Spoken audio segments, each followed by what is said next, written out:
नमस्कार, आप देख रहे हैं सीजी भास्कर। मैं हूं आस्था तिवारी और आपका स्वागत है हमारे स्पेशल एपिसोड न्यूज बुलेटिन में, जिसमें छत्तीसगढ़ समेत देश दुनिया में क्या कुछ हो रहा है हम आपको बताएंगे। तो चलिए शुरू करते हैं। छत्तीसगढ़ राज्य उत्सव के मौके पर रायपुर के आसमान में दिखा भारतीय वायुसेना का रोमांचक नजारा। सेन तालाब के ऊपर सूर्य किरण एरोबेटिक टीम ने 9 हॉक MK-132 फाइटर जेट्स के साथ पेश किए शानदार करतब, जिसमें तिरंगा, हार्ट इन द स्काई और एरोहेड जैसे फॉर्मेशंस ने दर्शकों का दिल जीत लिया।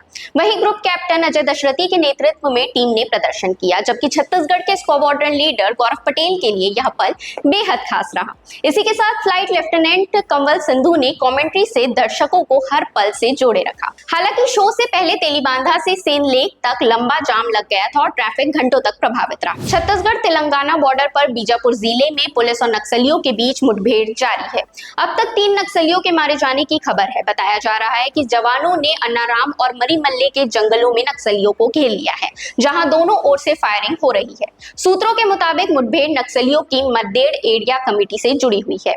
मौके से बड़ी तादाद में हथियार बरामद किए गए हैं और इलाके में सर्च ऑपरेशन जारी है। मारे गए नक्सलियों में commander Sarvan Matkam, deputy commander Rajesh Hemla और बसंती कुंजाम शामिल है, जिन पर कुल 14 लाख रुपए का इनाम घोषित था। इस बीच बस्तर में फोर्स अब नक्सलियों के खात्मे की तैयारी में जुट गई है। सुरक्षा एजेंसियों ने 50 चुनिंदा गांवों को फोकस में लिया है, जहां नक्सल प्रभाव पूरी तरह खत्म करने का अभियान चलाया जा रहा है। बीजापुर से शुरू हुआ यह ऑपरेशन बड़े पैमाने पर अबूझमाड़ मॉडल पर चलाया जाएगा। छत्तीसगढ़ के कोरबा जिले में कार्तिक स्नान के दौरान एक दर्दनाक हादसा हो गया। हसदेव नदी में 12 वर्षीय छात्र निखिल जायसवाल की डूबने से जान चली गई। मामला कोतवाली थाना क्षेत्र की पुरानी बस्ती करण घाट का है।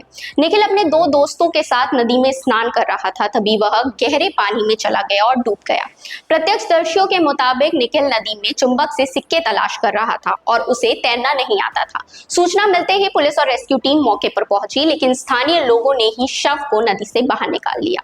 इस घटना के बाद से परिवार में मातम पसरा हुआ है। पुलिस ने मामला दर्ज कर जांच शुरू कर दी है। छत्तीसगढ़ के मनेन्द्रगढ़, चिरमिरी, भरतपुर जिले में आयोजित राज्योत्सव के समापन समारोह में जम्मू कश्मीर के पहलगाम के हीरो नजाकत अली को सम्मानित किया गया।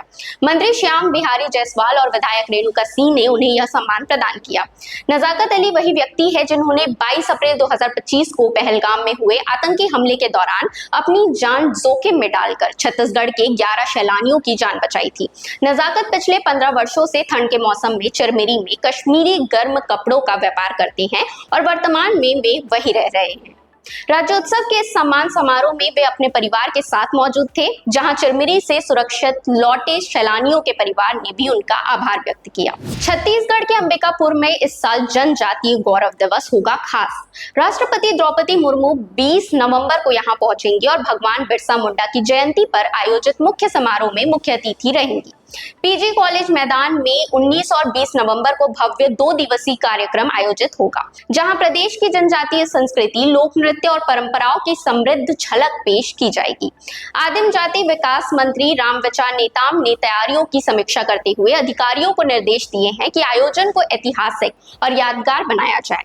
अंबिकापुर में राष्ट्रपति के स्वागत को लेकर प्रशासन और स्थानीय लोग पूरी तरह तैयार है। बिहार विधानसभा चुनाव के दूसरे चरण की वोटिंग से पहले प्रचार अभियान ने रफ्तार पकड़ ली है। उत्तर प्रदेश के पूर्व मुख्यमंत्री और समाजवादी पार्टी के अध्यक्ष अखिलेश यादव बुधवार को भागलपुर पहुंचे, जहां उन्होंने नाथनगर विधानसभा क्षेत्र में चुनावी जनसभा को संबोधित किया। महागठबंधन समर्थित राजद प्रत्याशी जिया उल हसन के समर्थन में वोट मांगते हुए अखिलेश यादव ने कहा, इस बार बिहार में बदलाव तय है। नौजवान मुख्यमंत्री बनने जा रहा है। उन्होंने भाजपा पर तीखा हमला बोला और कहा कि बीजेपी घबरा गई है।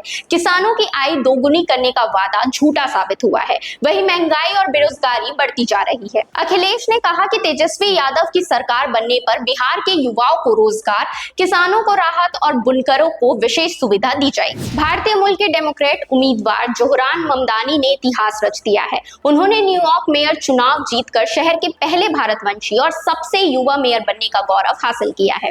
ममदानी को 50.4% वोट मिले।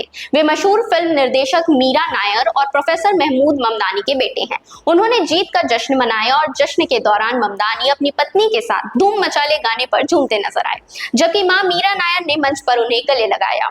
लेकिन अब उनकी असली परीक्षा शुरू होगी, क्योंकि राष्ट्रपति डोनाल्ड ट्रंप पहले ही चेतावनी दे चुके हैं कि अगर ममदानी अपने सामाजिक कल्याण वादों पर अडिग रहे तो वे न्यूयॉर्क की फेडरल फंडिंग रोक सकते हैं।